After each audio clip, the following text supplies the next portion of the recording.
देखो, हमारे भारत के बारे में एक बात कही जाती है कि जब दुनिया में मनक जनावर नंगा पुंगा घूमेगा, ई भारत रो बच्चों बच्चों बेदारी भाषा बोले। तो हमारी गुरुकुल शिक्षा पद्धति जो थी वो बहुत ही शानदार थी, नो डाउट। उसमें संघर्ष था, उसमें त्याग था। हमारे एजुकेशन सिस्टम की असलियत क्या है, भारत में क्या हो रहा है, क्यों हमारे एजुकेशन सिस्टम में दो बहुत बड़ी मेजर कमियां हैं। पहली तो ये कि ना तो एजुकेशन है और दूसरी ये कि ना ही कोई सिस्टम है। कारण है कि भारत में स्कूल्स और कॉलेजेस की जो बिल्डिंग्स हैं, मतलब 5 स्टार 7 स्टार होती जा रही है, लेकिन बच्चों की सोच और शिक्षा का स्तर लगातार गिरता जा रहा है। आप स्कूल जो हैं पहले बच्चे का एडमिशन बाद में करते हैं, पहले माता पिता की जेब का इंटरव्यू ले रहे हैं, ठीक, उनकी आर्थिक स्थिति का मजाक उड़ा रहे हैं। स्कूल वाले साफ कहते हैं कि अगर आप फीस नहीं दे सकते तो सरकारी स्कूल में पढ़ाइए। तो आपको नहीं लगता कि ये अहंकार है या भारतीय शिक्षा व्यवस्था का सबसे क्रूर चेहरा है? इन स्कूलों का पनपना कहीं ना कहीं गवर्नमेंट सिस्टम के फेल्योर का एक बहुत बड़ा साइन है। सर, एक बच्चा 15 साल तक पढ़ाई करता है, फिर भी लाइफ स्किल्स जैसे अपन ने बात की, financial literacy, knowledge, mental health state, communication skills, मतलब व्यवहारिक समझ क्यों नहीं सीख पाता है। मतलब एक बच्चा 3 साल की उम्र में स्कूल भेज दिया जाता है, 15 साल तक किताबें होंगी, हज़ारों टेस्ट होंगे, लाखों की फ़ीस वो भरेंगे, coaching, pressure, compression, depression, last में रिजेक्शन, और लास्ट में ऑप्शन रहेगा तो डिप्रेशन में आके सुसाइड करेगा। वो सारी की सारी नॉलेज क्यों ना हम घर से स्टार्ट करें। तो ये पेरेंट्स को इनिशिएटिव लेना पड़ेगा, क्योंकि सारी शिक्षा जो है, आप चाहो कानून की शिक्षा भी स्कूल दे दे, आप चाहो फाइनेंशियल लिटरेसी की शिक्षा भी स्कूल दे दे, आप चाहो जीवन कौशल भी स्कूल सिखाते, तो सारी स्कूल्स के ऊपर डिपेंड रहना गलत है। एक बच्चा स्कूल जाता है, स्कूल से आने के बाद फिर कोचिंग जाता है, तो ऐसी क्या ज़रूरत पड़ रही है कि उसे कोचिंग जाने की ज़रूरत पड़ रही है? क्या स्कूल में पर्याप्त शिक्षा नहीं मिल पा रही? बिल्कुल, आपका कहना बिल्कुल सही है। सरकारी स्कूल्स क्यों खत्म हो रहे हैं? मतलब अधिकतर पेरेंट्स प्राइवेट स्कूल्स की तरफ मूव कर रहे हैं, क्या कारण हो सकता है इसका? तो कहीं ना कहीं पे हमारे सरकारों की जो मंशा है, हमारी सरकारी तंत्र है, उसकी मंशा है जो है, वो नीयत जो है वो ठीक नहीं है गवर्नमेंट स्कूल्स के प्रति। क्योंकि गवर्नमेंट स्कूल्स के अंदर आप देखिए, आज जो शिक्षक है वेल क्वालिफाइड शिक्षक होता है, नो डाउट, लेकिन वहाँ पर जो शिक्षक है वो कहीं ना कहीं शैक्षिक कार्यों में कम और गैर शैक्षणिक कार्यों में उनको ज़्यादा लगाया रखता है। आप देख लीजिए, अभी SIR हुआ, अभी जनगणना चल रही है। बिल्कुल, मतलब उनको एक तरह से डेटा एंट्री ऑपरेटर के रूप में काम लेती है सरकार। मोदी सरकार, मुझे सरकार कम और इवेंट मैनेजमेंट कंपनी ज़्यादा लगती है। जैसे आप देखिए, कोई भी यार स्कीम निकलती है, चाहे वो ट्रेन हो चाहे सड़क हो, उसको इस तरह से पेश किया जाता है जैसे कोई त्यौहार हो जी। इसी तरह से डिजिटल इंडिया को पेश किया गया था, स्किल इंडिया को पेश किया गया था, लेकिन दोनों की हालत क्या है सबको मालूम होगा। नमस्कार दोस्तों, आप सभी का स्वागत है इन्फोवाइडर पॉडकास्ट पर एक बार फिर से। आज के हमारे इस एपिसोड में हमारे साथ मौजूद है एक ऐसे व्यक्ति जिन्होंने एजुकेशन को सिर्फ प्रोफेशन नहीं बल्कि रिस्पॉन्सिबिलिटी की तरह जिया है। आज का ये पॉडकास्ट किसी एक स्कूल, किसी एक बोर्ड या किसी एक पॉलिसी की बात नहीं करेगा, बल्कि हम बात करेंगे उस इंडियन एजुकेशन सिस्टम की जिससे इस देश का लगभग हर घर, हर परिवार जुड़ा हुआ है। और इस बेहद ज़रूरी कन्वर्सेशन के लिए हमारे साथ ऐसे व्यक्ति मौजूद हैं जिन्होंने एजुकेशन को सिर्फ किताबों में नहीं बल्कि ग्राउंड लेवल पर हज़ारों बच्चों के फ्यूचर के साथ महसूस किया है। एक शिक्षक, एक मेंटर, एक एजुकेशनिस्ट और KPS काकरेलिया पब्लिक स्कूल के फाउंडर मिस्टर अजीत काकरेलिया, जो सालों से एजुकेशन फील्ड में अपना योगदान दे रहे हैं। इन्होंने डिसिप्लिन, वैल्यूज़ और क्वालिटी एजुकेशन को हमेशा प्राथमिकता दी है। इसलिए आज की बातचीत सिर्फ ओपिनियंस नहीं होगी बल्कि एक्सपीरियंस, रियलिटी और सिस्टम की सच्चाई पर आधारित होगी। आज हम बात करेंगे उस सिस्टम की जहां करोड़ों बच्चे हर साल दौड़ तो रहे हैं लेकिन मंजिल आज भी क्लियर नहीं है। तो बिना समय गवाए चलिए शुरू करते हैं आज की खास बातचीत मिस्टर अजीत काकरेलिया के साथ।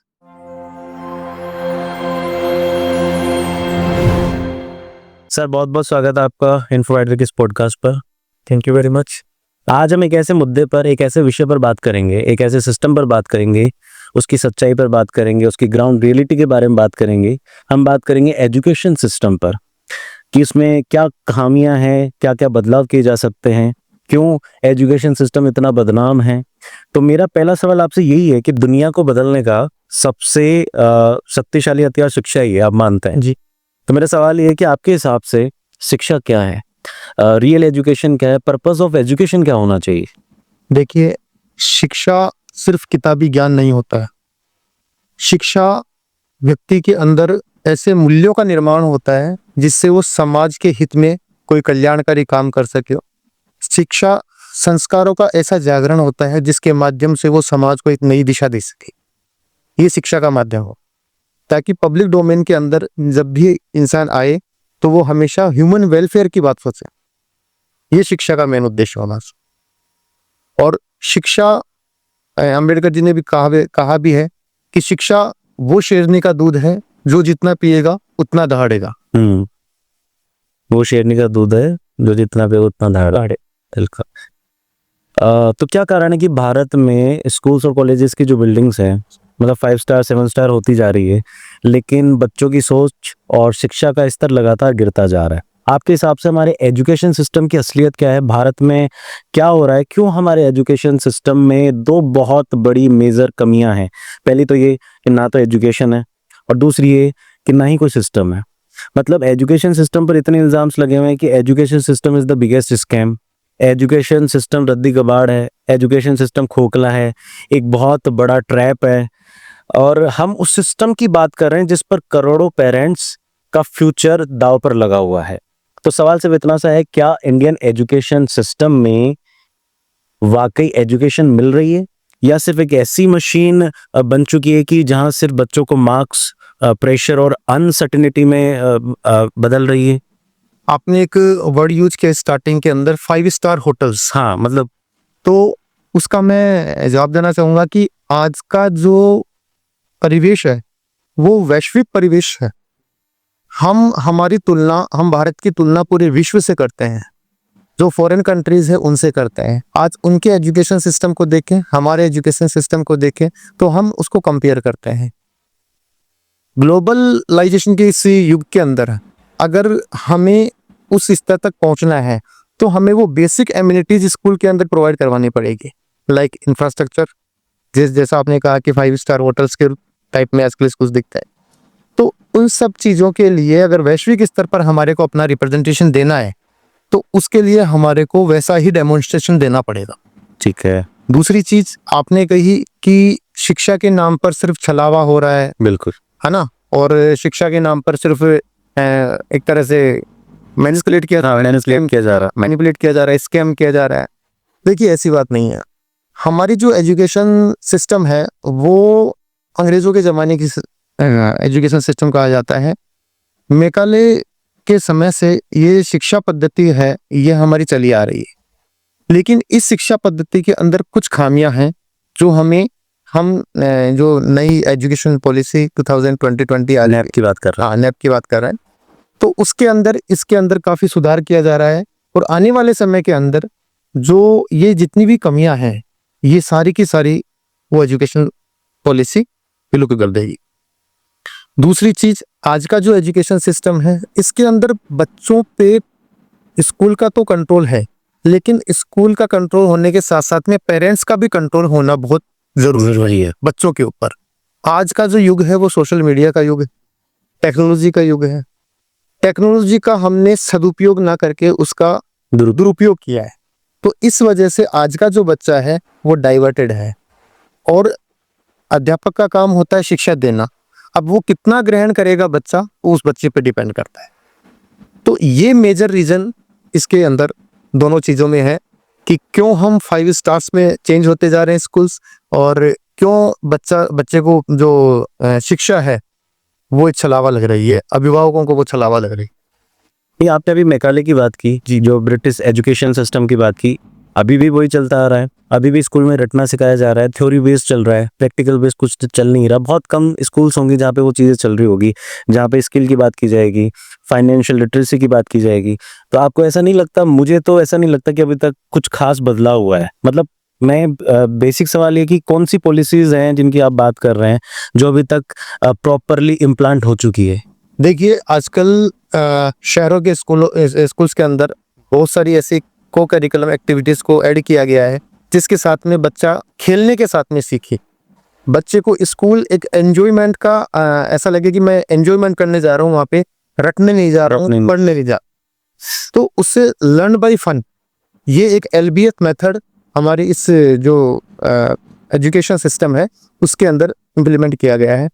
दूसरा है कि आजकल ऐसे बहुत सारे मेथड्स हैं, ऐसे बहुत सारे टीएलएम्स हैं, टीचिंग एड्स हैं, उनके माध्यम से बच्चे को शिक्षा को सुगमता से कैसे समझाया जा सके, बच्चे का कैसे इंटरेस्ट क्रिएट किया जा सके शिक्षा के लिए, वो ऐसे बहुत सारे उपाय हमारी तरफ से इम्प्लीमेंट किए जा रहे हैं शिक्षा के माध्यम।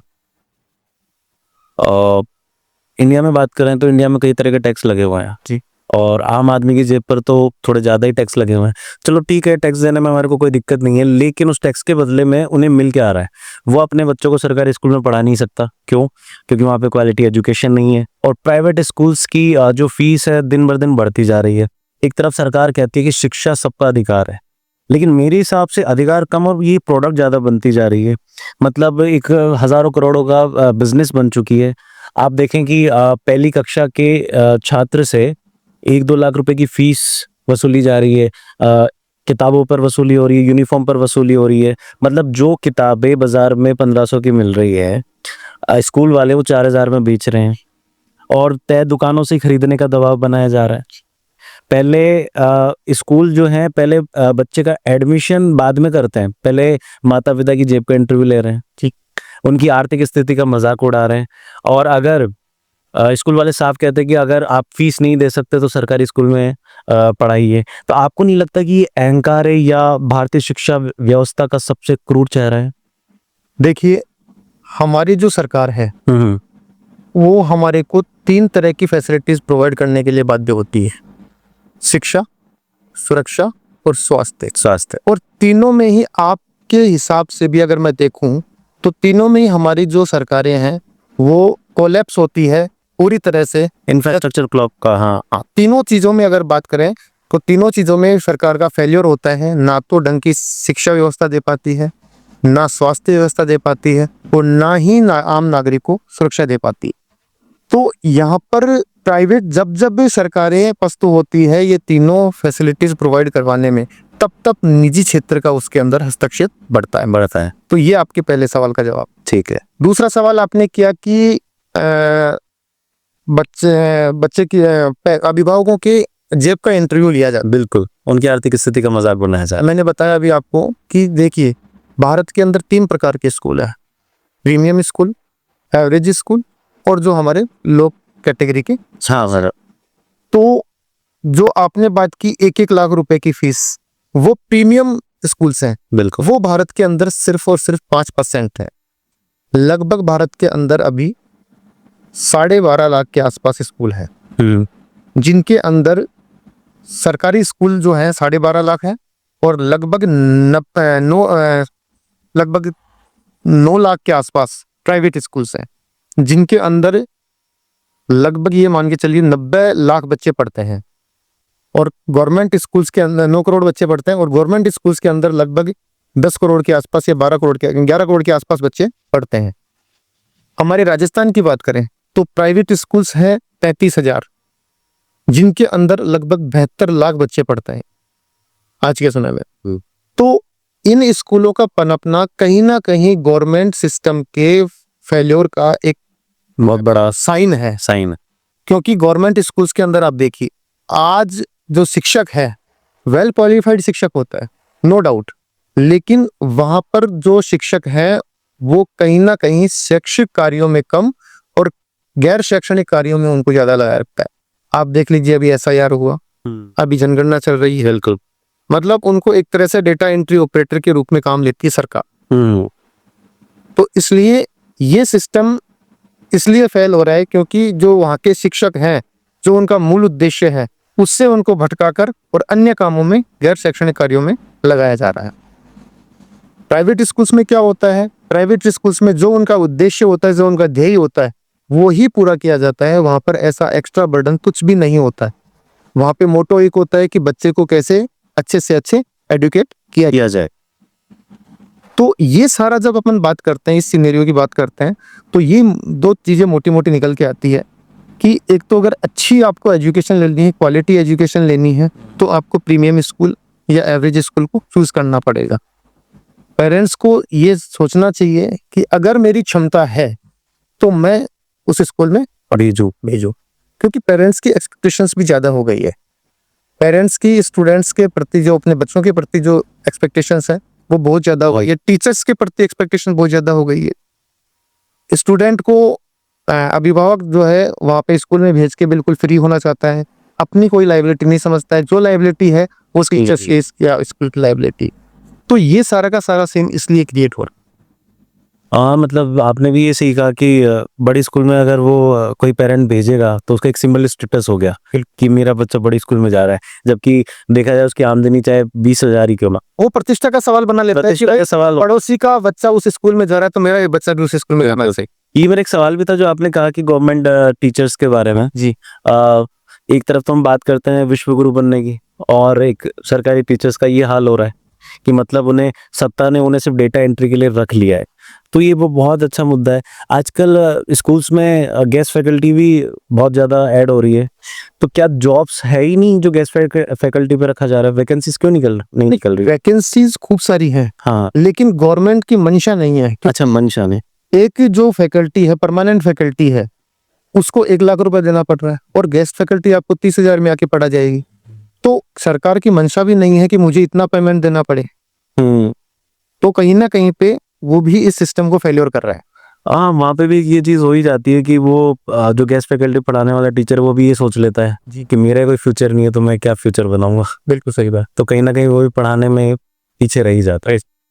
अच्छा, आजकल स्कूलों में इंटरनेशनल, स्मार्ट क्लास और प्रीमियम कैंप जैसे शब्द बिक रहे हैं।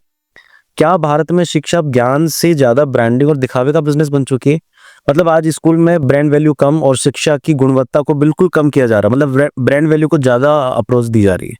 देखिए, मैंने अभी आपसे थोड़ी देर पहले कहा कि 5 स्टार होटल आपने जो हासिल किया, बिल्कुल। तो अगर हमारे को वैश्विक स्तर पर अपना डेमोन्स्ट्रेशन देना है तो हमें उस लेवल के स्कूल्स भी डेवलप करने पड़ेंगे। बिल्कुल। और उस लेवल के स्कूल्स डेवलप करने के लिए कहीं ना कहीं पे हमारे को धन की आवश्यकता होगी। बिल्कुल। और ये मैनेजमेंट की आर्थिक व्यवस्था होती है।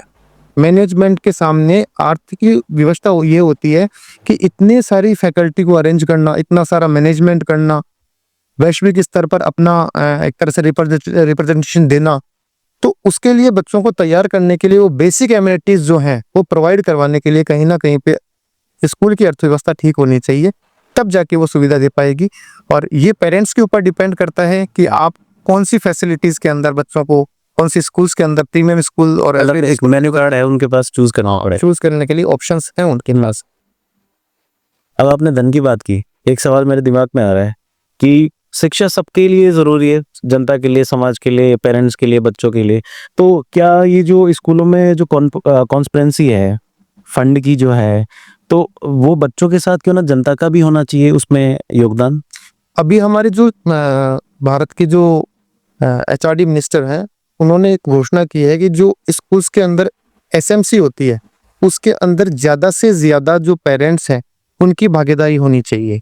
यानी कि जो मैनेजमेंट के अंदर क्या क्या काम हो रहे हैं वो सारे के सारे जो अभिभावक हैं उनकी निगरानी में होंगे। तो ये एक बहुत अच्छा इनिशिएटिव रहा है, चाहे से प्राइवेट स्कूल हो चाहे से गवर्नमेंट स्कूल हो, दोनों के अंदर ये चीजें लागू होंगे आने वाले समय के अंदर। अभी तो एक प्लान नहीं हुआ है। हाँ, अभी इम्प्लीमेंट नहीं हुआ है, अब इम्प्लीमेंट होगी वो सारी चीजें। तो इससे क्या होगा, एक ट्रांसपेरेंसी क्रिएट हो जाएगी पेरेंट्स के और स्कूल मैनेजमेंट के बीच के अंदर। पेरेंट्स को भी ऐसा नहीं लगेगा कि ये सारी चीजें इतनी गोपनीय तरीके से क्यों हो रही है, क्योंकि वो एक ट्रांसपेरेंसी क्रिएट हो जाएगी दोनों के बीच में। तो ये जितने भी कॉन्फ्लिक्ट्स होते हैं वो सारे कॉन्फ्लिक्ट्स नहीं होंगे। मतलब जो भी फालतू के मुद्दे उठते हैं वो ना होंगे। सर, एक बच्चा 15 साल तक पढ़ाई करता है, फिर भी लाइफ स्किल्स जैसे अपन ने बात की, financial literacy, knowledge, mental health, state, communication skills, मतलब व्यवहारिक समझ क्यों नहीं सीख पाता है? मतलब एक बच्चा 3 साल की उम्र में स्कूल भेज दिया जाता है, 15 साल तक किताबें होंगी, हजारों टेस्ट होंगे, लाखों की फीस वो भरेंगे, coaching, pressure, compression, depression, last में रिजेक्शन, और लास्ट में ऑप्शन रहेगा तो डिप्रेशन में आके सुसाइड करेगा। यहाँ पे मतलब आप बोल सकते हो बावड़ा हो जाएगा। जी जी। तो उस पर क्या कहना है आपने? देखिए, स्कूल का जो काम होता है वो होता है बुनियादी शिक्षा देना। बुनियादी शिक्षा in the sense language knowledge, mathematics, science और जो सोशल साइंस है उसका नॉलेज देना। रही बात जीवन कौशल की, बात की आपने, फाइनेंशियल लिटरेसी की बात की, कहीं ना कहीं पर ये सारी चीजें हमें घर से भी शुरुआत करनी पड़ेगी, क्योंकि जितने जीवन कौशल जो है वो हमारे स्कूली सिस्टम में है तो सही, लेकिन उसको एक तरह से मार्क्स के ऊपर क्या बेस करके उसको साइड में रख दिया गया है कि बस आपको ये पासिंग मार्क्स लाने हैं इसके अंदर। ठीक है। फाइनेंशियल लिटरेसी की बात करते हैं तो फाइनेंशियल लिटरेसी जो स्कूल में देने के बजाय जो घर पे हम दे सकते हैं, कि जैसे मान लो बच्चे को हमने सब्जी लेने भेजा, कि उसको 100 रुपीज का नोट दे दिया अपन ने, वो लेके जा रहा है, कितने चेंज लेके आ रहा है, वो कितने की सब्जी आई, कितने पर केजी आई, वो सारी की सारी नॉलेज क्यों ना हम घर से स्टार्ट करें। तो ये पेरेंट्स को इनिशिएटिव लेना पड़ेगा, क्योंकि सारी शिक्षा जो है, आप चाहो कानून की शिक्षा भी स्कूल दे दे, आप चाहो फाइनेंशियल लिटरेसी की शिक्षा भी स्कूल दे दे, आप चाहो जीवन कौशल भी स्कूल सिखा दे, तो सारी स्कूल्स के ऊपर डिपेंड रहना गलत है। नहीं, गलत है ये मैं चलो मानता हूँ, फैमिली के भी है, लेकिन अभी जो आपने नैप की बात की उसमें सब्जेक्ट तो ऐड किए गए हैं स्कूलों में। जी, अब वो इम्प्लीमेंट होंगे। अच्छा, अब इम्प्लीमेंट 2020 में लागू होने का अभी तक इम्प्लीमेंट नहीं। अभी राजस्थान में कहाँ इम्प्लीमेंट हुआ है, अब इम्प्लीमेंट होगा आने वाले सब। ठीक है, इंडिया के बहुत कम स्टेट्स हैं जहां पर अभी तक ये चालू implement नहीं हुआ है। आपने अगर अदर कंट्रीज की अपन बात कर रहे हैं जी, बाकी ऐसे तो एग्जांपल बहुत सारे हैं, लेकिन अगर हमारे पड़ोसी देश चाइना की हम बात कर रहे हैं तो वहाँ कोई कोचिंग सेंटर्स है ही नहीं। वहाँ पे वहाँ के सब बच्चे गवर्नमेंट स्कूल्स में पढ़ते हैं। वहाँ स्कूलिंग सिस्टम एक ही है, मतलब वहाँ पे ये है कि वन नेशन वन एजुकेशन की बात होती है। और यहीं अगर इंडिया में बात करें तो बिल्कुल सब कुछ उल्टा है, मतलब कोचिंग सेंटर्स दबा के भरे हुए हैं और एक बच्चा स्कूल जाता है, स्कूल से आने के बाद फिर कोचिंग जाता है। तो ऐसी क्या जरूरत पड़ रही है कि उसे कोचिंग जाने की जरूरत पड़ रही है? क्या स्कूल में पर्याप्त शिक्षा नहीं मिल पा रही? बिल्कुल, आपका कहना बिल्कुल सही है। जब चाइना की बात करते हैं, जापान की बात करते हैं, नॉर्वे की बात करते हैं, स्वीडन की बात करते हैं, ये जितने भी कंट्रीज हैं यहाँ पर लाइफ स्किल की एजुकेशन दी जाती है। यहाँ पे लाइफ स्किल के साथ साथ में क्रिटिकल थिंकिंग की एजुकेशन दी जाती है कि प्रॉब्लम सॉल्विंग कैसे हो। हमारे यहाँ पर जो एजुकेशन सिस्टम मैंने बताया मेघालय पद्धति का चल रहा है, आने वाले समय के अंदर इन सब चीजों के अंदर चेंजेस होंगे। दूसरी बात आपने कही कि कोचिंग की आवश्यकता क्यों पड़ती है। देखिए, अभी मैंने बताया कि स्कूल बुनियादी शिक्षा देता है, लैंग्वेज नॉलेज, मैथमेटिक्स और साइंस वगैरह जो कंपल्सरी सब्जेक्ट्स है। अगर आपको डॉक्टर की फील्ड में जाना है, इंजीनियर की फील्ड में जाना है, तो स्पेशली आपको कोचिंग लेनी ही पड़ेगी, क्योंकि वो सारी चीजें स्कूल में प्रोवाइड नहीं करवा सकते। तो इसलिए जैसे नीट की हुई, आईआईटी की हुई, इन सब चीजों की कोचिंग के लिए आपको अदर, क्योंकि ये जो होता है ये सारा का सारा एडवांस लेवल पे होता है, और स्कूल के अंदर जो बेसिक लेवल होता है वो सिखाया जाता है। बेसिक लेवल की भी एजुकेशन लेने बच्चा कोचिंग जा रहा है? हाँ, वो इस छोटे क्लासेस के अंदर मैंने बताया आपको कि माता पिता अपनी ड्यूटीज से फ्री होना चाहते हैं। और आप देखिए, बच्चा स्कूल से 2 बजे आता है, 2 बजे के बाद में 1 घंटा खाना वाना खाने में, रेस्ट करने में, और 3 बजे बैग लटका के स्कूल कोचिंग चल दिया। तो कहीं ना कहीं पे यहाँ पे माता पिता की भी कमी है, क्योंकि मैं नहीं मानता कि एक 5th क्लास या 8th क्लास तक के बच्चे को किसी भी कोचिंग की नीड होती है, लेकिन फिर भी भेजा जा रहा है, क्योंकि माता पिता अभिभावक उससे फ्री होना चाहते हैं बच्चे से। अभिभावक अपनी खुद की जिम्मेदारी लेना ही नहीं चाहते हैं। तो कहीं ना कहीं पे ये थोड़ा सा यहाँ पे प्रॉब्लम क्रिएट हो रहा है। हम स्कूल्स की बात कर रहे हैं तो अभी सरकारी स्कूल्स क्यों खत्म हो रहा है? मतलब अधिकतर पेरेंट्स प्राइवेट स्कूल्स की तरफ मूव कर रहे हैं। क्या कारण हो सकता है इसका? कि टीचर शॉर्टेज है, इंग्लिश मीडियम ऑब्जेक्शन है, इंफ्रास्ट्रक्चर इशू है, या सरकारी सिस्टम पर ट्रस्ट बिल्कुल ही नहीं है? देखिए, आज मैं बात करूँ तो थोड़ा सा कंट्रोवर्शियल भी हो जाएगा कि गवर्नमेंट टीचर का बच्चा भी प्राइवेट स्कूल के अंदर पढ़ने बिल्कुल बिल्कुल, वही मैं जानना चाह रहा हूँ। तो ये इसलिए है क्या यहाँ पे सत्ताओं की जो है अनदेखी उन स्कूल्स के प्रति है, क्योंकि पहले बताया मैंने आपको कि शिक्षा, सुरक्षा और स्वास्थ्य तीनों गवर्नमेंट की जिम्मेदारी है। तीनों में जब वो विफल होती है तब जाके निजी क्षेत्र खड़ा होता है। इसलिए कहीं ना कहीं पे उन जो शिक्षक उन गवर्नमेंट स्कूल्स के अंदर हैं, उन्हें शैक्षणिक कार्य में कम और गैर शैक्षणिक कार्य के अंदर ज्यादा लगाया जा रहा है। अभी आप देखिए स्कूल्स की हालत क्या है।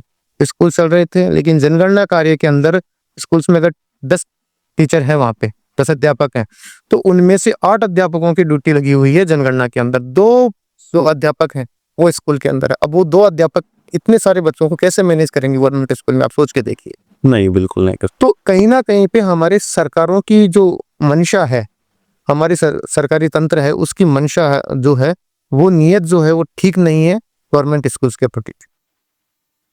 नहीं, सही भी कहा आपने। अगर डेटा की बात करें तो जैसे 2005 में से पहले लगभग से 71% बच्चे गवर्नमेंट स्कूल्स में जाते थे जी। आज वो रेशियो 49% पे आ गया। मतलब दुर्गति है बुरी तरीके से। बिल्कुल। दूसरी चीज आपने कही कि इंफ्रास्ट्रक्चर, गवर्नमेंट मैं मेरा एग्जांपल देता हूँ कि जब प्राइवेट स्कूल्स के अंदर इंस्पेक्शन होता है ना, तो जो अपना फीता होता है ना उससे 1-1 मीटर नापी जाती है, लेकिन वो ही एफिलिएशन देने के अंदर गवर्नमेंट स्कूल के अंदर एक कमरे के अंदर 12वीं क्लास तक की एफिलिएशन इश्यू हो जाती है। और चाहे से बिल्डिंग वो पैरामीटर्स के अंदर भवन सुरक्षा प्रमाण पत्र उसका बना हुआ है कि नहीं, भवन की सुरक्षा भी है कि नहीं, आने वाले समय में बिल्डिंगें गिरेगी कि क्या होगा, उनका कोई अता पता नहीं है। और उनके अंदर 12 तक की एफिलिएशन दे दी जाती है बिना कोई पैरामीटर फॉलो किए, कोई पैरामीटर फॉलो नहीं करते और बिना किसी आदत। तभी तो आज अपने देखा कोटा के अंदर वो बिल्डिंग कोलैप्स हुई। बिल्कुल है, बच्चे दब गए, मर गए बेचारे। तो इसके अंदर कहीं ना कहीं सरकारी तंत्र की कमियां है। हाँ, आपने सही भी कहा कि आप जैसे सरकार की बात करें तो हर साल बोलो या नई सरकार जब भी आती है एजुकेशन के नाम पर करोड़ों रुपए का बजट पास किया जाता है, अनाउंस करती है, लेकिन इम्प्लांट होता नहीं है। अब जैसे मोदी सरकार है, अब आपने वाला विवादित है, लेकिन बोल देते हैं कि मोदी सरकार मुझे सरकार कम और इवेंट मैनेजमेंट कंपनी ज़्यादा लगती है। जैसे आप देखिए कोई भी स्कीम निकलती है, चाहे वो ट्रेन हो चाहे सड़क हो, उसको इस तरह से पेश किया जाता है जैसे कोई त्योहार हो जी।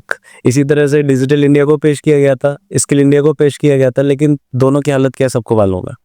डिजिटल इंडिया की बात करें तो डिजिटल इंडिया से विज्ञापनों में और वीआईपी शहरों वीआईपी लोगों के लिए बन के रह गई है।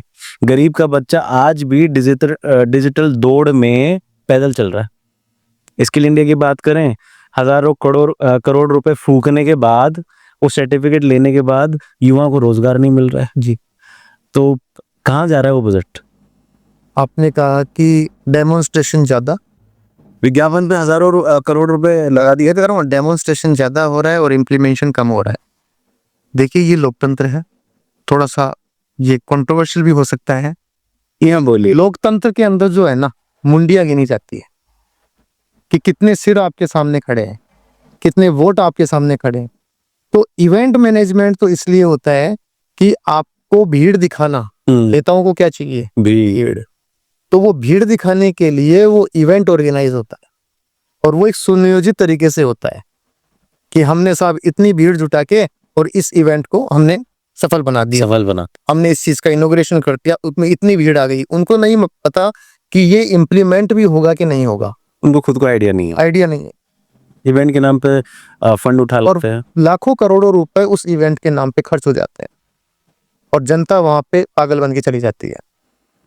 तो ये थोड़ा सा जनता को भी सोचना पड़ेगा, लोगों को सोचना पड़ेगा। आज एआई का युग है, कंप्यूटर का युग है, सोशल मीडिया का युग है। तो इन सारी चीजों को जनता को भी एनालिसिस करना पड़ेगा कि हम किस ओर जा रहे हैं, हम किस पार्टी की तरफ जा रहे हैं, किस विचारधारा की तरफ जा रहे हैं। तो इन सब चीजों को उनको भी सोचना पड़ेगा कि हमारा नेता सिर्फ इवेंट ऑर्गेनाइजर ही नहीं है, कि हमारा नेता इम्प्लीमेंट भी करता है क्या उन चीजों। ये सारी चीजें हमें एक ग्राउंड रियलिटी को देखता ही नहीं है ना जी। मतलब आप सीधा अगर मैं मोटे तौर पर देखूं तो आप ये कह रहे हैं कि एक है चमकता भारत जी और दूसरा है सिसकता भारत, की बीच की जो खाई है उसको खुद ही गहरी करते जा रहे हैं जन। बिल्कुल आपकी बात सही है, लेकिन ऐसा भी नहीं कह सकते अपन। हमारे भारत के अंदर 2014 के बाद में ऐसे बहुत सारे परिवर्तन आए हैं जिन्हें हम कह सकते हैं कि पहले हमारे यहाँ पर जो टेक कंपनीज थी वो आना पसंद नहीं करती थी। आज भारत को जो है टेक कंपनीज ने अपना हब बना लिया है। अभी सेमीकंडक्टर कल की बात है, 12 सेमीकंडक्टर जो स्टार्टअप्स है वो लॉन्च होने जा रहे हैं। और सेमीकंडक्टर के मामले में आने वाले समय में भारत एक मजबूत स्थिति के अंदर अपने नजर आएगा, ग्लोबल स्तर पे नजर आएगा। सवाल तो सर मैं पूछता रहूंगा, लेकिन आपकी जर्नी कैसे शुरू हुई? आप पहले से टीचर बनना चाहते थे, स्कूल खोलना चाह रहे थे, या कुछ और आपका ड्रीम था? देखिए मेरा स्टार्टिंग से ड्रीम था कि मैं बच्चों को एजुकेट करूं। और मैंने ऐसे बहुत सारे लोग देखे जो अंडर क्वालिफाइड थे, लेकिन उन्होंने फिर भी एक अच्छा एम्पायर खड़ा किया और एजुकेशन के फील्ड में ही किया। तो उनको देखकर मुझे लगा कि भाई अपन तो पढ़ाई लिखाई में भी अच्छे हैं, अपना क्वालिफिकेशन भी अच्छा है और इंटेलिजेंस भी थोड़ी बहुत है, तो अपन क्यों नहीं कर सकते। तो उधर से थोड़ा सा मोटिवेशन आया, मन के अंदर कुछ करने की चाह थी, तो लग गए इसी फील्ड के अंदर। ग्रेजुएशन होते ही घर वालों का थोड़ा सा प्रेशर था, तो घर वालों ने करने नहीं दिया। इच्छा रखी घर वालों के सामने, तो घर वालों ने प्रेशराइज किया कि नहीं अभी तो कॉम्पिटिटिव एग्जाम्स की प्रिपरेशन। मतलब सरकारी नौकरी से। हाँ, सरकारी नौकरी वालों। जीवन 5 साल उसके अंदर खपाए मैंने, लेकिन उसका रिजल्ट रहा जीरो। जीरो नहीं कह सकते, उससे काफी कुछ सीखने को मिला। हाँ। जीवन में जो संघर्ष होता है ना, जो 8x8 के रूम में कैसे अपने आप को पैक करके रखना, कैसे रातों को स्टडी करना, सुबह जल्दी उठना, कोचिंग जाना, तो वो सारा जो स्ट्रगल था वो उसके अंदर हमने फेस किया। और वहीं से इंस्पिरेशन मिली कि अपने लिए कुछ करना है, लोगों के लिए कुछ करना है, समाज के लिए कुछ करना। तो पेरेंट्स इसके लिए राजी हुए बाद में? हाँ, पेरेंट्स जब स्टार्टिंग में ठीक है, अब मैंने जिद्दी कर ली तो पेरेंट्स ने कहा ठीक है, ये जो करता है वो ठीक है, कोई दिक्कत नहीं है। उसके बाद में जर्नी स्टार्ट हुई। स्टार्टिंग में लोगों ने कहा, जब केपीएस स्टार्ट हुआ, वो लोगों ने कहा कि बंद कर दे, नहीं हो पाएगा तेरे से, बंद कर दे, नहीं हो पाएगा। लेकिन मन में करने की कुछ चाह थी। तो शुरुआत में कौन सी क्लास तक आपने ओपन की थी? 5th क्लास तक था। अच्छा, और अभी 12th तक हो गया? अभी 12th तक। तो आप ये अपने एकेडमिक्स को और अपनी पर्सनल लाइफ को कैसे मैनेज करते हैं? देखिए, मैं पर्सनल लाइफ में कम और एकेडमिक्स में ज़्यादा ध्यान देता हूँ।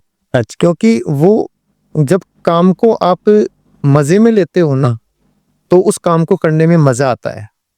तो मेरा तो स्टार्टिंग से यही रहा है कि टीचिंग में अगर मेरे को 10 घंटे की क्लास भी दे दी जाए ना, तो मुझे कभी थकान नहीं होती। तो वो उस काम को करने में क्योंकि मज़ा आता है। तो ये सारी चीज़ें वहीं से इंस्पिरेशन मिलती है कि काम को करने में अगर आपको मज़ा आता है तो कोई काम आपको कठिन नहीं लगता है। आगे बढ़ने के लिए, ग्रो करने के लिए आपके लिए आइडियल एज कौन सी है? किस उम्र में मतलब आप शुरू करो? देखिए, 23 से जो 30 साल की उम्र होती है ना, उसमें उस उम्र के अंदर आप में भरपूर एनर्जी होती है, क्रिएटिविटी होती है, आपकी जो सोच है वो एक हाई लेवल की होती है, आपके सपने जो होते हैं वो ब्रॉड होते हैं।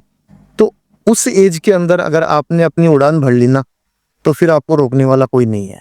लेकिन वो डायरेक्शन सही होना चाहिए, बस आपका इंटेंशन सही होना चाहिए, आपका प्रेजेंटेशन सही होना चाहिए, फिर आपको रोकने वाला कोई नहीं है।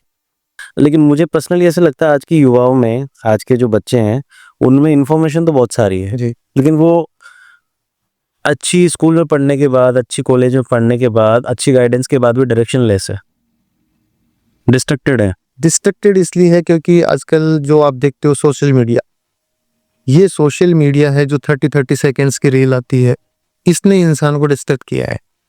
कहीं ना कहीं पे सोशल मीडिया का जो हमारे बौद्धिक विकास है उसको डिस्ट्रैक्ट करने का बहुत ज़्यादा रोल रहा है सोशल मीडिया का।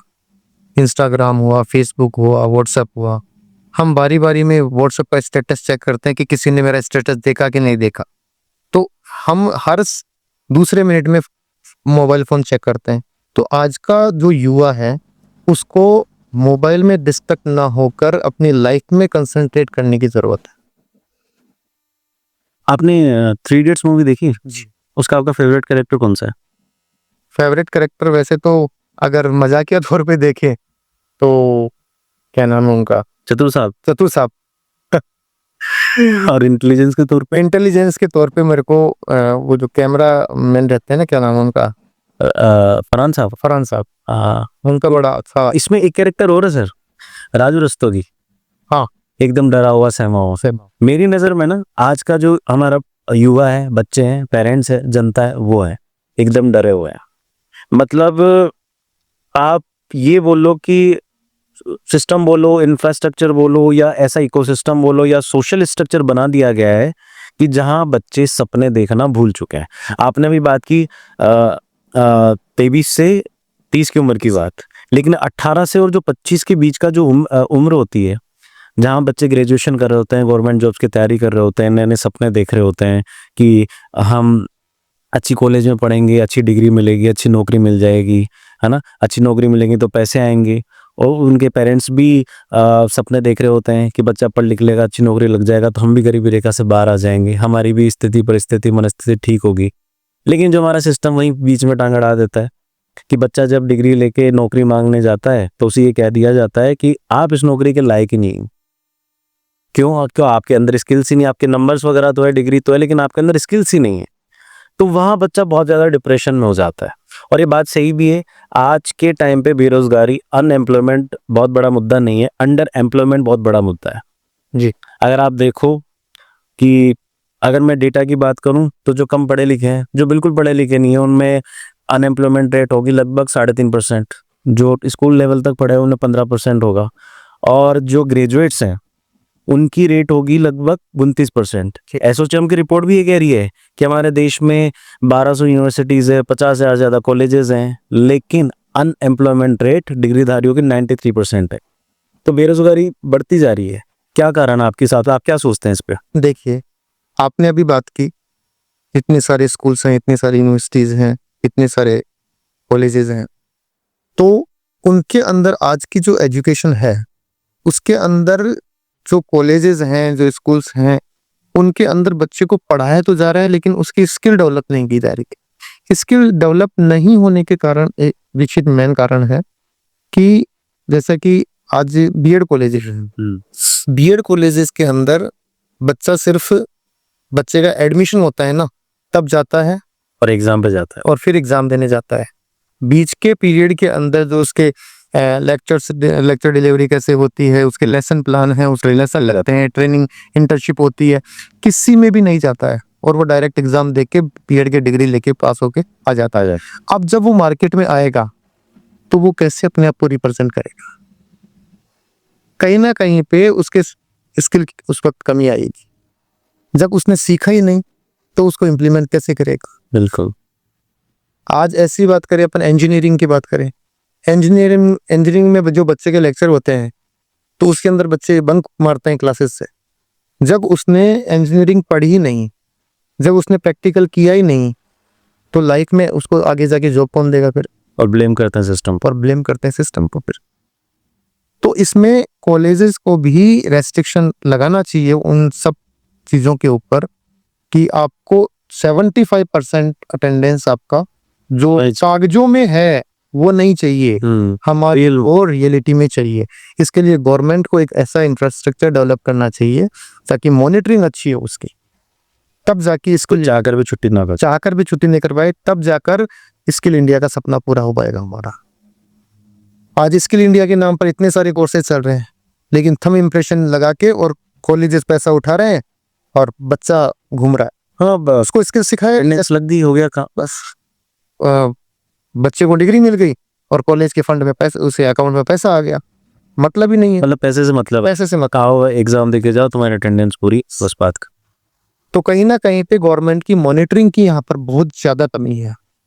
दूसरा, बच्चे के अंदर सीखने की मतलब जो क्यूरियोसिटी होनी चाहिए खत्म होती जा रही है, ऑलमोस्ट निल है। वो खत्म इसलिए होती जा रही है क्योंकि उनका जो डिस्ट्रैक्शन है वो पढ़ाई से बहुत ज्यादा बढ़ता जा रहा है। बच्चा सीखना ही नहीं चाहता है।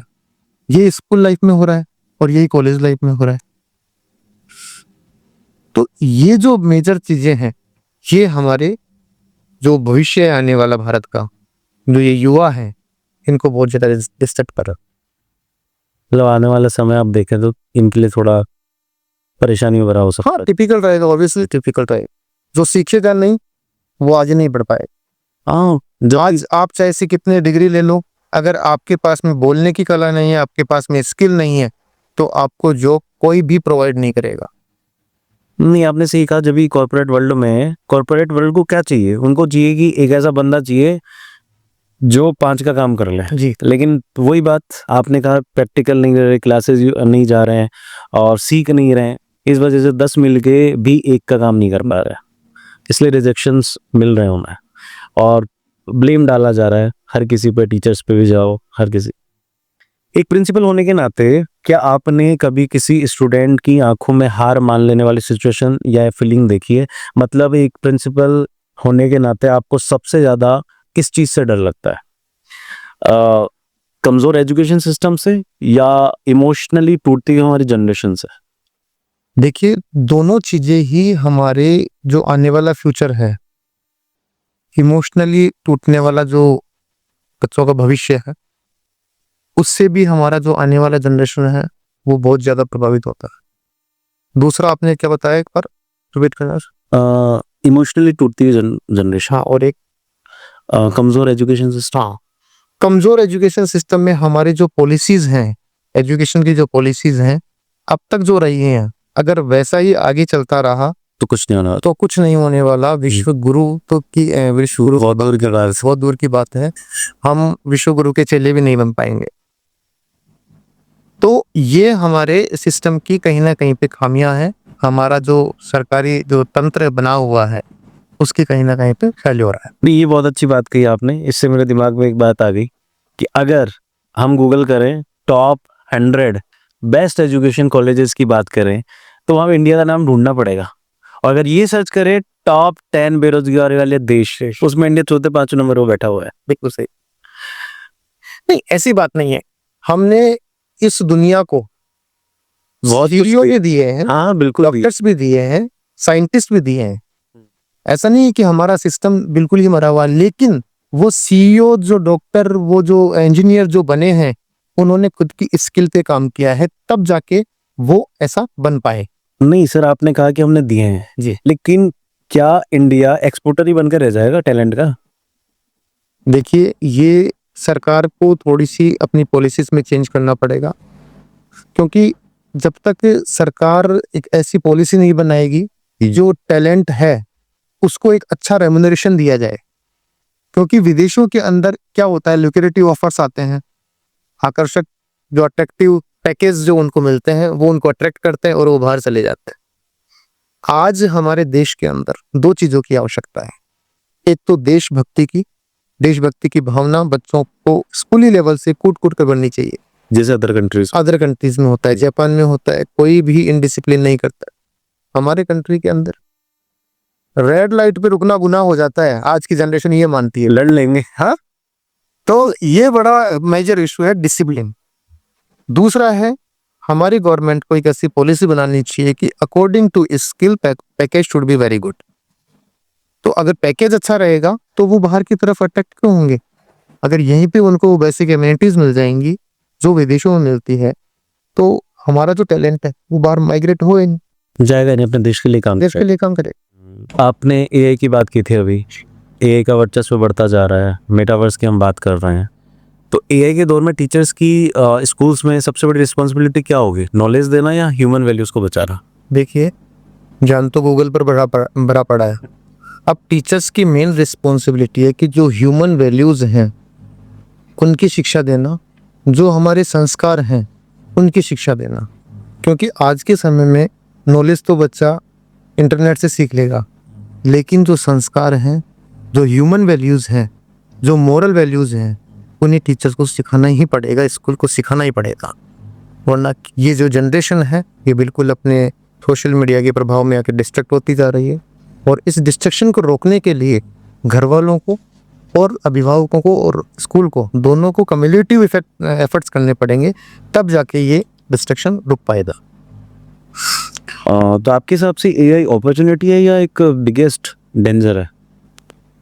देखिए, एआई को अगर अपन टेक्निकली देखें तो बिगेस्ट अपॉर्चुनिटी कह सकते हैं, और अगर अपन ह्यूमन रिसोर्सेज के हिसाब से देखें तो एक डिजास्टर भी साबित हो सकता है। क्योंकि एआई जो है आजकल इंसान जो काम करता है वो सारे काम कर सकता है, सोच भी सकता है, लिख भी सकता है, सब कुछ कर सकता है।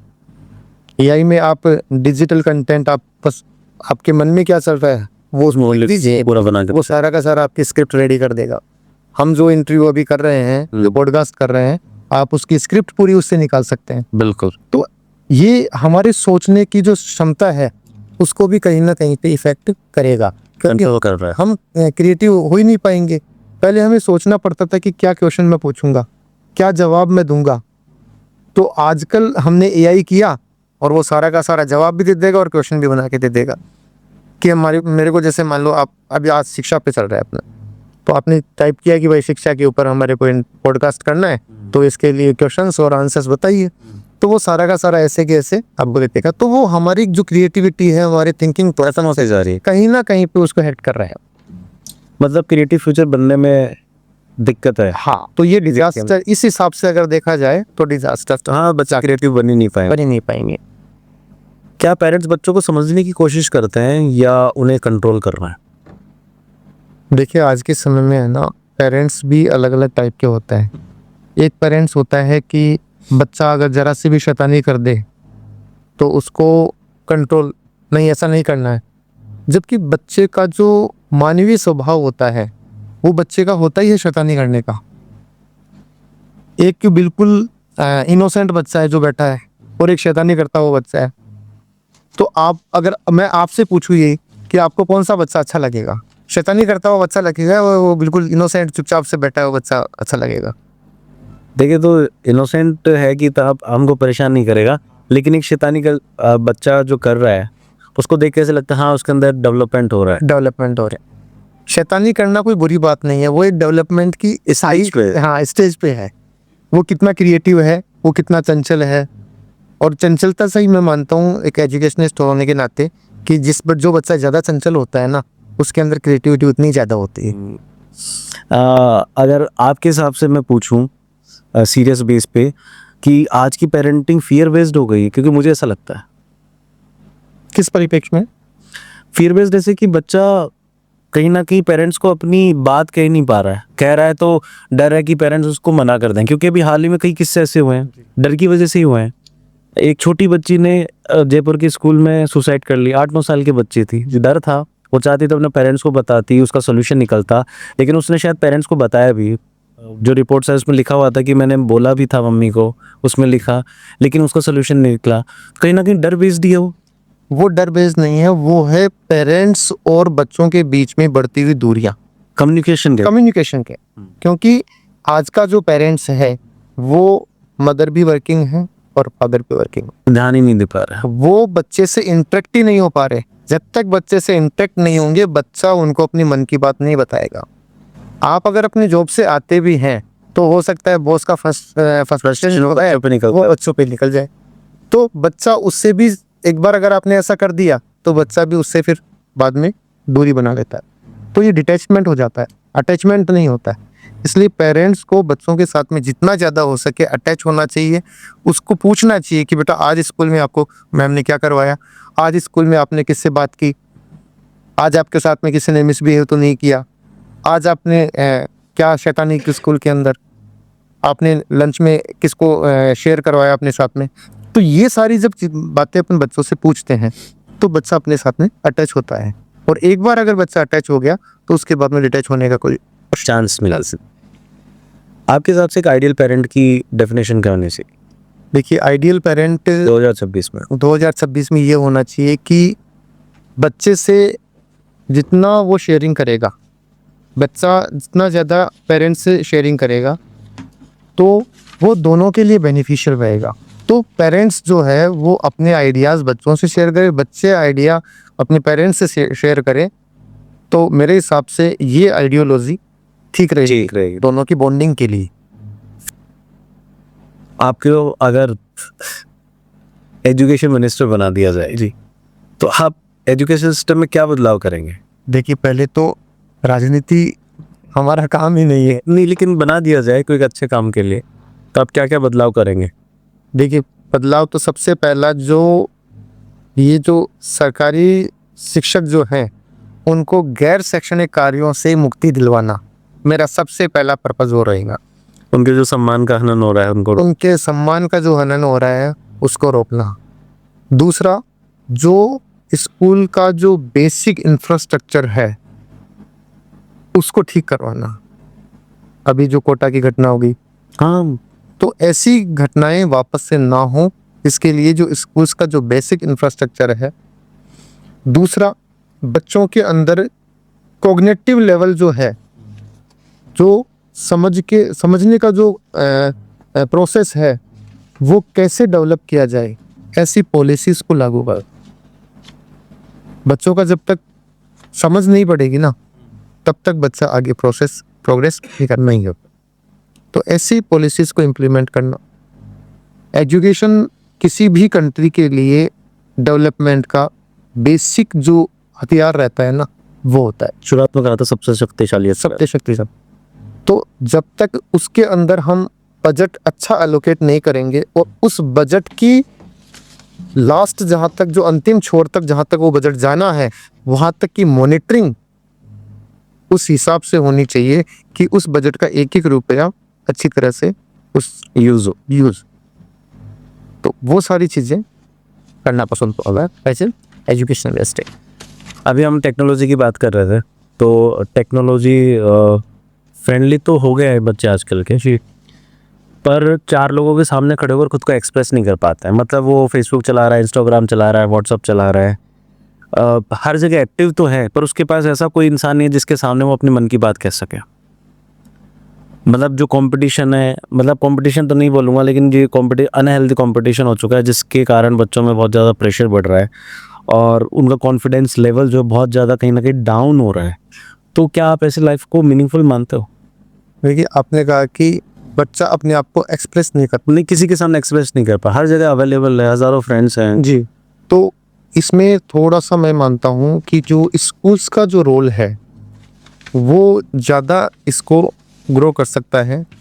वो इस प्रकार से कि जैसे हमारे समय में प्रेयर असेंबलीज हुआ करती थी, तो उसमें बच्चे आके, एक एक बच्चा आके पहाड़ी बोलता था, प्रेयर बोलता था। तो वो सारा सिस्टम आज हमारे जो प्रेयर असेंबलीज हैं, स्कूल्स हैं, उनमें से लगभग मैं देखता हूँ खत्म हो चुका है ऑलमोस्ट, क्योंकि बिल्डिंग्स वो बन गई, ग्राउंड से रहेगा। ग्राउंड्स रहे नहीं।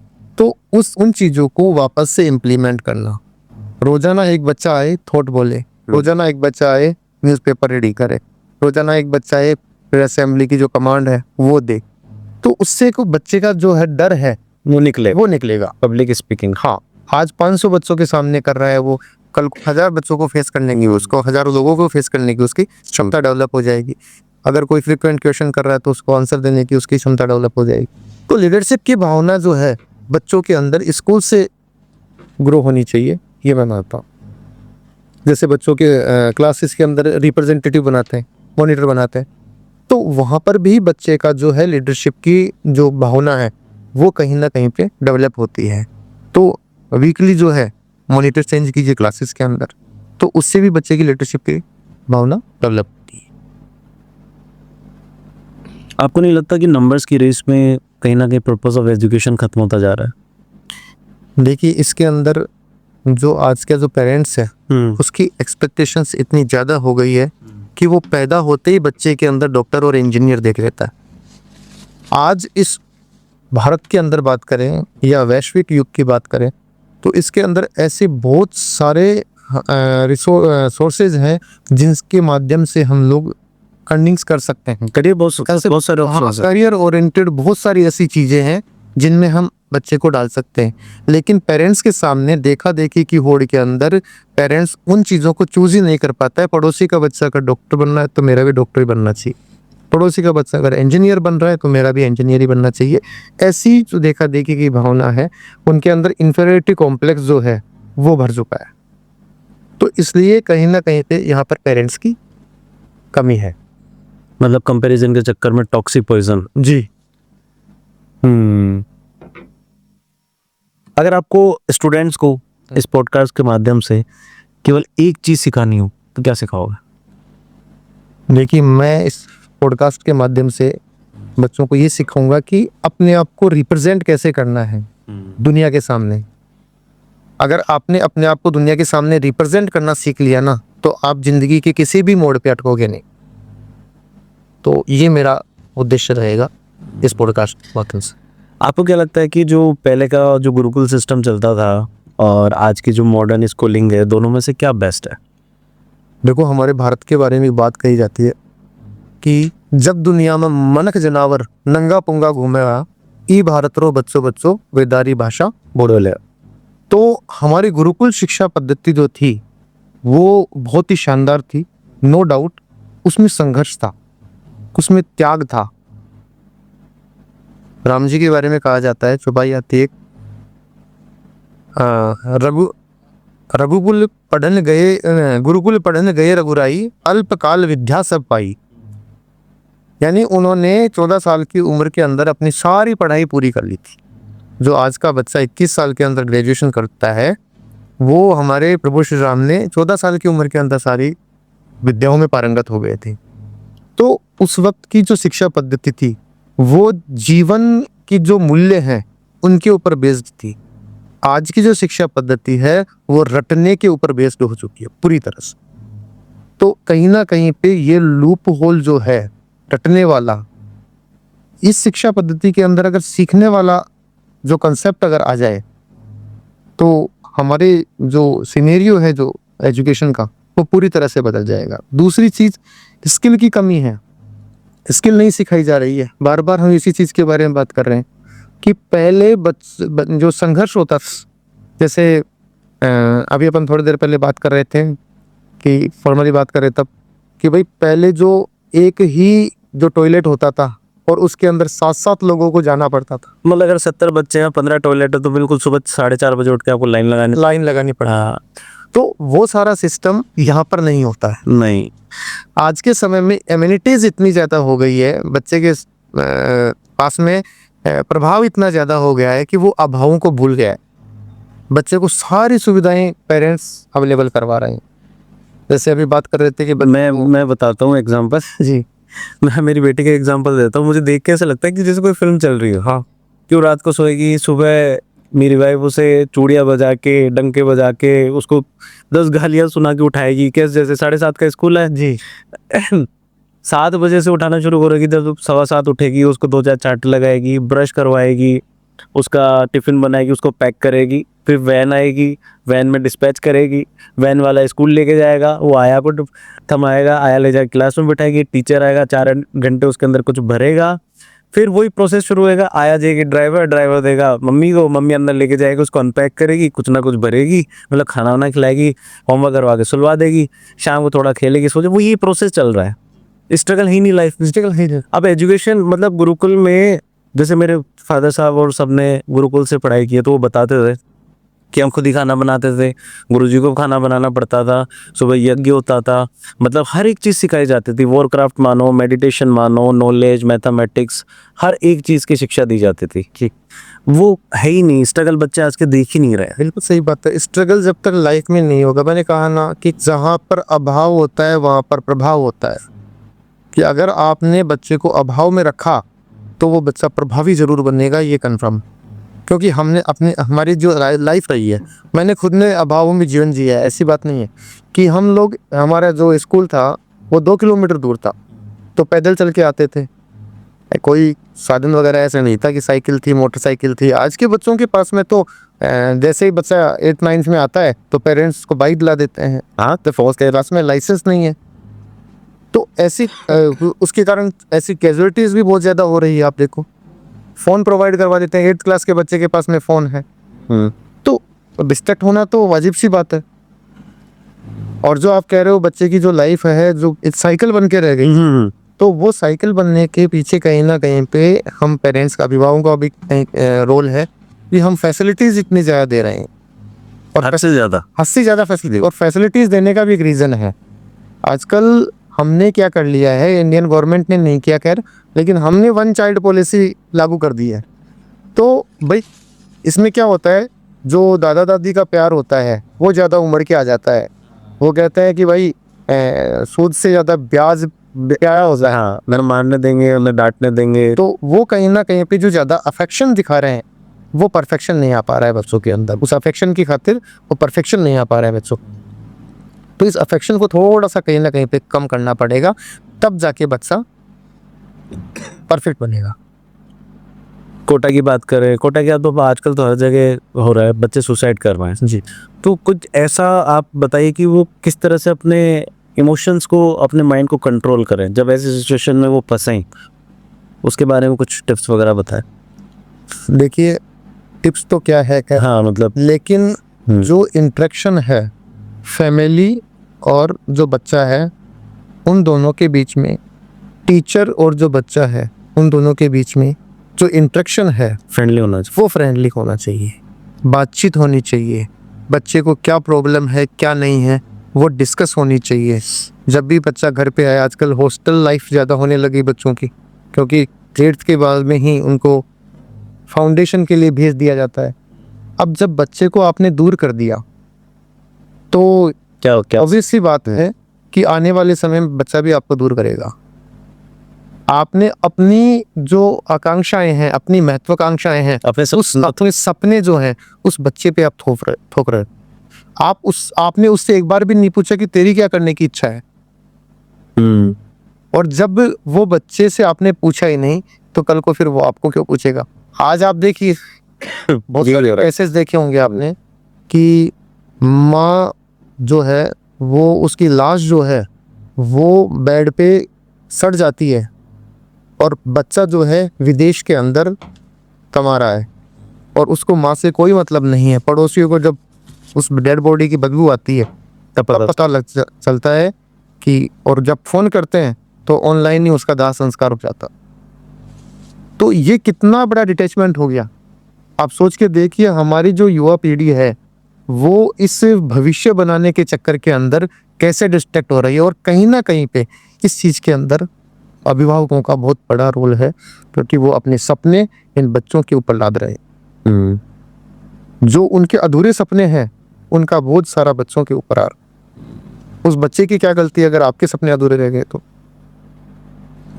वो अपनी बात एक्सप्रेस ही नहीं कर पा रहा और इसी में सुसाइड जैसा कदम उठाना पड़ रहा है उसे। एक टीचर या प्रिंसिपल की ऐसी कौन सी बात होनी चाहिए, क्योंकि आप दोनों हैं, जो स्टूडेंट जिंदगी भर नहीं बोलते? देखिए, तो टीचर जो है वो बच्चों के साथ में कम्युनिकेशन जो होना चाहिए टीचर का वो बहुत अच्छा होना चाहिए। बच्चों के साथ में फ्रेंडली होना चाहिए, लेकिन इतना भी फ्रेंडली नहीं होना चाहिए कि बच्चे भूल जाए कि ये हमारे टीचर भी हैं। नाम से बुलाना शुरू कर जी हाँ, मिसनेम करते हैं, बहुत सारे बच्चे करते हैं लेकिन चलो ठीक है। लेकिन हमेशा बच्चा याद रखे तो ऐसा एक आइडियल आपको बनना ही पड़ेगा। और वो कब बन सकते हो, क्योंकि बच्चे क्या चाहते हैं, ये चाहते हैं अफेक्शन, और अफेक्शन के साथ में थोड़ा सा डर भी बच्चों के बीच में होना चाहिए। ऐसा एक टीचर को उनका रोल मॉडल बनना चाहिए, उनको अच्छा गाइड करना चाहिए। आपके जीवन का सबसे emotional moment as a educator, as a teacher कौन सा था?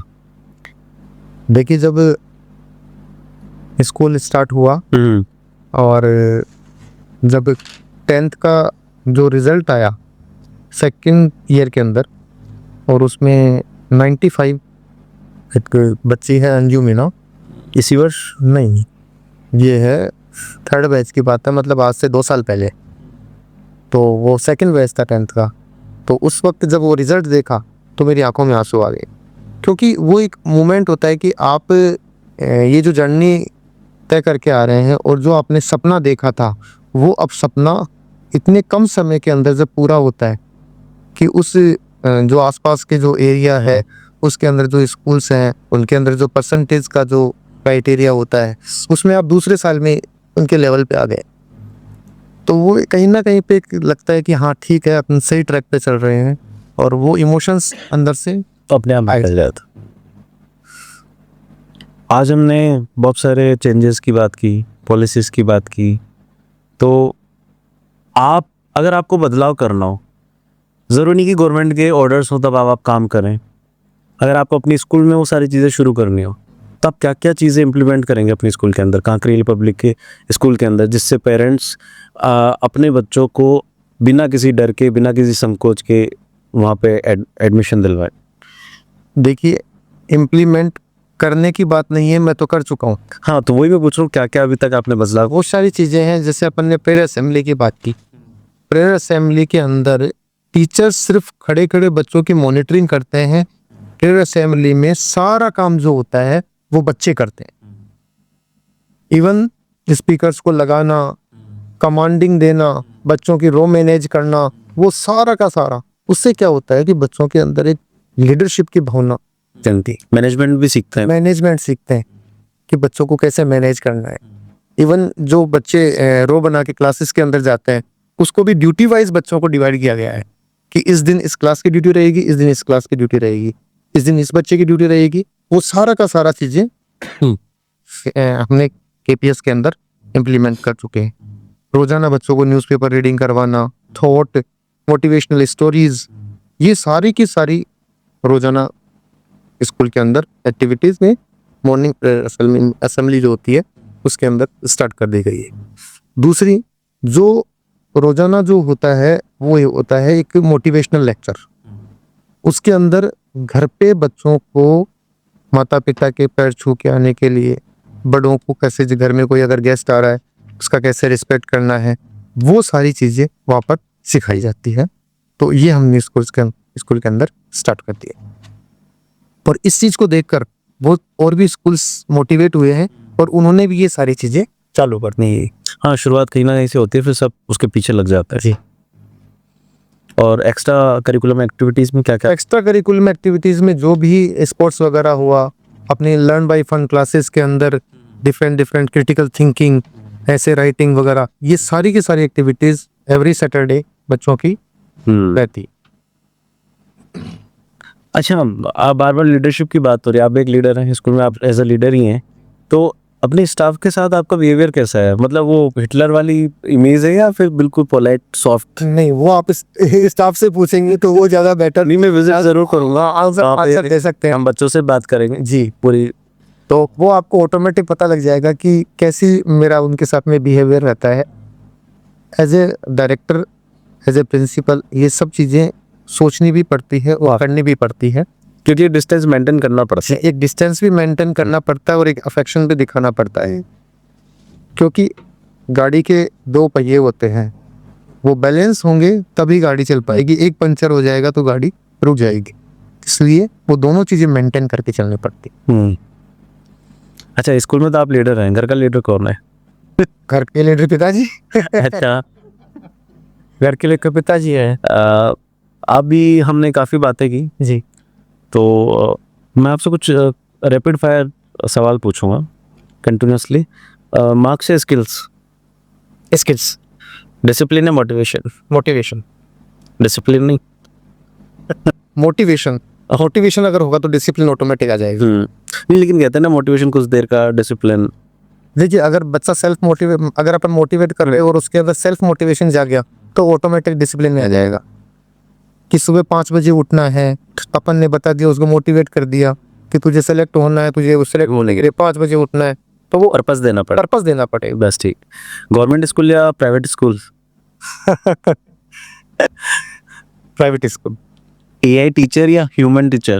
Human teacher. सक्सेस ज़्यादा इम्पोर्टेंट है या पीस, शांति? पीस। एक ऐसी चीज़ जो हर इंडियन स्कूल में तुरंत बदलनी चाहिए?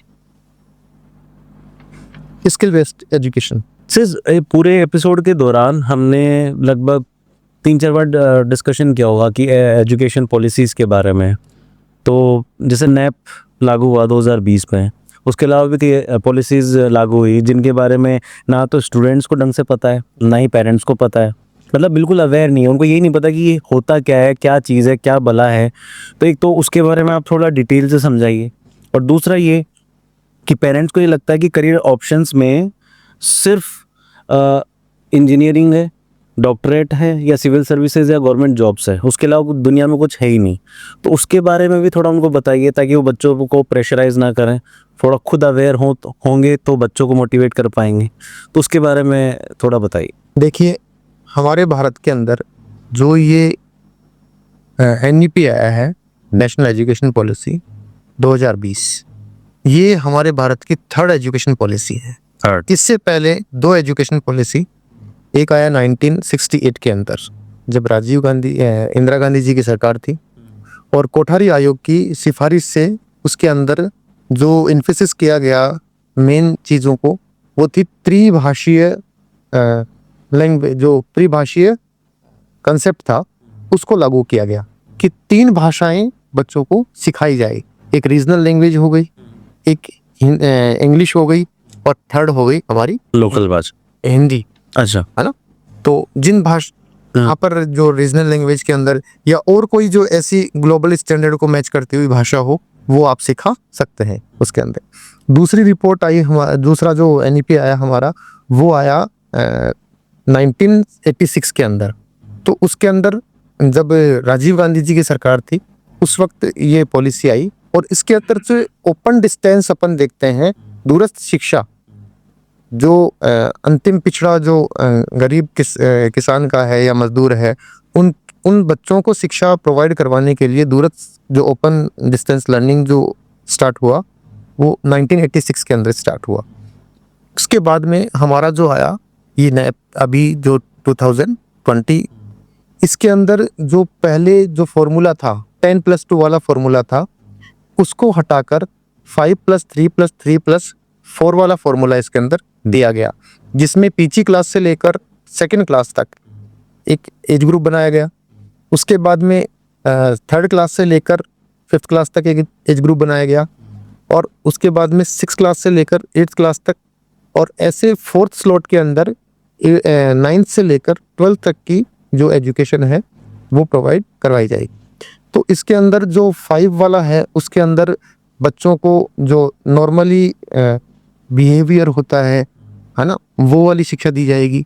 फिर उसके बाद में थोड़ा सा जब +3 हो जाएगा वो, तो उसके अंदर बच्चों को जो हमारा जो बेसिक एजुकेशन है वो दिया जाएगा। फिर उसके ऊपर बच्चों को जैसे सोशल साइंस हो गया, साइंस हो गई, हमारा मैथमेटिक्स हो गया, तो थोड़ा मॉडरेट लेवल आ जाएगा। और फिर जो लास्ट में जो 4 वाला सिस्टम है, उसके अंदर जो क्रिटिकल थिंकिंग बेस्ड जो एजुकेशन रहेगा, वो मतलब रटंत जो विद्या वाला जो हम बार बार बात कर रहे थे, वो वाला सिस्टम हटाकर अब स्किल बेस्ड जो एजुकेशन है वो स्टार्ट होने जा रहा है इस नेशनल एजुकेशन पॉलिसी के तहत। मतलब बच्चों को भी इंटरेस्ट आएगा। बच्चों को इंटरेस्ट आएगा, यानी बच्चे क्रिएटिव होंगे।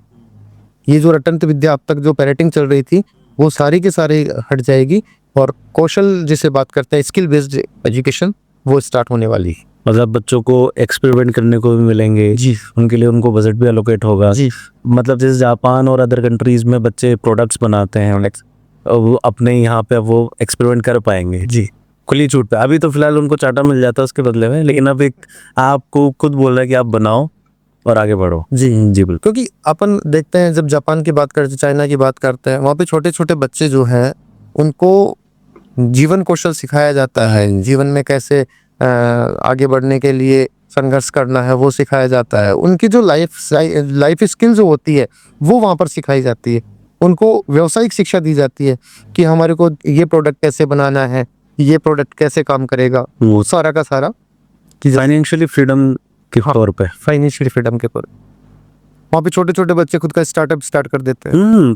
शुरुआत से कोडिंग कर रहे हैं, वेबसाइट ऐप गेम्स बना रहे हैं जी, उनको बेच के पैसे कमा रहे हैं। हाँ, और ये भी हमारे इस नैप के अंदर शामिल किया गया है कि स्किल के साथ में कोडिंग, हाँ, डेवलपिंग ये भी हमारे यहाँ पे शुरू करने जा रहे हैं। सही। तो ये सारी चीज़ें हैं जिसके माध्यम से हमारा जो एजुकेशन सिस्टम है, जो अब तक मैकाले की पद्धति पे चल रहा था, वो अब बिल्कुल रेवलाइज हो जाएगा, और एक क्रांतिकारी कदम जो है नैप 2020 इसके अंदर लेके आ रहा है। नहीं, आपने अच्छा कहा कि करियर ऑप्शंस के बारे में। अभी करियर दूसरा सवाल जो मेरा था उसका जवाब आपने जी, करियर ऑप्शंस का। देखिए, आजकल मैंने पहले बताया था आपको कि पेरेंट्स जैसे ही बच्चा होता है तो उसके अंदर डॉक्टर, इंजीनियर या IAS ऑफिसर ये देखने लग जाता है। इसके अलावा भी जरूरी नहीं है कि बच्चे का पोटेंशियल वो हो, यह जरूरी नहीं कि बच्चा उन सब चीज़ों के अंदर इंटरेस्टेड हो। बच्चे के सामने आज जो ग्लोबलाइजेशन का जो दौर चल रहा है, उसके अंदर ऐसे बहुत सारे ऑप्शंस हैं जिनके अंदर बच्चा अपने करियर की अपॉर्चुनिटी को चूज कर सकता है। उसके सामने ऐसी बहुत सारी अपॉर्चुनिटीज़ हैं, but lack of knowledge parents decide नहीं कर पाते हैं, वो चूज नहीं कर पाते हैं, सिर्फ सेलेक्टेड ऑप्शन उनके सामने हैं। अब आप जिस इन्फोराइडर के माध्यम से, ऐसे चैनल्स के माध्यम से उनको अवेयर करने की जिम्मेदारी हम जैसे एजुकेशनिस्ट, आप जैसे कंटेंट क्रिएटर्स, इन लोगों की जिम्मेदारी है कि सोशल मीडिया के माध्यम से उन तक ये सारी चीज़ें हम पहुंचाएं ताकि वो इन चीज़ों के प्रति अवेयर हो। बिल्कुल। करियर ऑप्शंस के प्रति अवेयर हो। आज एग्रीकल्चर के अंदर इतना स्कोप है, लेकिन कोई पेरेंट्स अपने बच्चे को फार्मर नहीं बनाना चाहता। आने वाले समय में खाएंगे क्या? उनको मजदूरी लगती है वो चीज़। इंजीनियरिंग किया हुआ खाएगा क्या? डॉक्टर खाएगा क्या? बिल्कुल। जब अनाज उगाने वाला किसान नहीं रहेगा तो खाएंगे क्या? बिल्कुल। तो उसको एक फार्मर की तरह यूज ना, मतलब फार्मर के नजरिए से ना देखकर एक स्टार्टअप के नजरिए से आप एग्रीकल्चर को देखना पड़ेगा, तब जाकर हम उसके अंदर और अपॉर्चुनिटीज क्रिएट कर पाएंगे। तो ऐसी बहुत सारी अपॉर्चुनिटीज हैं। अपॉर्चुनिटीज हमारे को खुद को क्रिएट करनी पड़ेगी। कोई आपको कट एंड ड्राई नहीं देगा, वो कट एंड ड्राई आपको बनाना पड़ेगा उसमें। बिल्कुल। और आपने जैसा कहा कि आपको और हम सबको मिलकर ये थोड़ा सा अवेयर करना पड़ेगा जी, तो मैं एक full detail video career options के ऊपर मैं बनाऊंगा, जिसे आप कंपलसरी तौर पे बच्चों को भी दिखाएं, उनके पेरेंट्स को भी शेयर करें, ताकि उनको वो सब पता चले, जिसमें मैं हर एक डिटेल को, पूरा रिसर्च बेस्ड वो होगा, हर एक चीज़ उन्हें बताई जाएगी। और बहुत बहुत धन्यवाद कि आप आए यहाँ पे। आज बहुत कुछ चीज़ें सीखने को मिली, बहुत सारी चीज़ें रियलिटी का पता हुआ, हमने बहुत सारे डिस्कशन किया, और आगे का डिस्कशन मैं स्कूल में भी आऊँगा, वहाँ पे भी जैसे मैंने आपसे वो बात की थी किस तरह का आपका बिहेवियर है, हिटलर है क्या है, तो वो भी मैं बच्चों से बात करूँगा, और वहाँ पे भी बच्चों से सवाल पूछेंगे, वो क्या सोचते हैं करियर को लेके, हम सारी चीज़ों पर डिस्कशन करेंगे। सर बहुत बहुत धन्यवाद। और आखिर में आप क्या मैसेज देना चाहते हैं जितने भी हमें देख रहे हैं? देखो, मैं आपके और इन्फोवाइडर के माध्यम से हमारे जो ऑडियंस हैं उनको यही संदेश देना चाहूँगा कि जो यूथ है वो आज सोशल मीडिया के माध्यम से पूरी तरह से डिस्ट्रैक्ट होता जा रहा है। तो वो अपने कैरियर को कैरी ऑन करने के लिए उसको कहीं ना कहीं पे सोशल मीडिया को छोड़ना पड़ेगा और बिल्कुल अपने कैरियर पे कंसंट्रेट करना पड़ेगा। तब जाके हम एक जो विश्व गुरु वाला जो सपना हमने देखा है, तब जाके हमारे युवा जो हैं वो विश्व गुरु की उस स्टेज पे उस भारत को लेके जा सकते हैं। तो उनसे मेरा यही आग्रह है कि हमारे भारत की जो इकोनॉमी है, हमारा भारत का जो डेवलपमेंट है, उसके अंदर आप सहयोग करें और उसको इस सोशल मीडिया को छोड़कर अपने करियर ऑप्शन को ज़्यादा प्रेफरेंस दें, क्रिएटिविटी को ज़्यादा प्रेफर। क्रिएटिविटी को ज़्यादा। सर बहुत बहुत धन्यवाद आपका कि आप आए। आपका भी बहुत बहुत धन्यवाद, आपने ये जो अपॉर्चुनिटी दी उसके लिए थैंक यू वेरी मच। दोस्तों, आज की इस पावरफुल कन्वर्सेशन का कौन सा हिस्सा आपको सबसे ज़्यादा टच किया या सोचने पर मजबूर कर दिया, हमें कमेंट करके ज़रूर बताइए। और अगर आप चाहते हैं कि हम आने वाले एपिसोड्स में education, psychology, spirituality, business, society, human behaviour, success, mental health या किसी भी बड़े मुद्दे पर और गहरी बातचीत करें, तो आप अपने सजेशन भी हमारे साथ शेयर कर सकते हैं।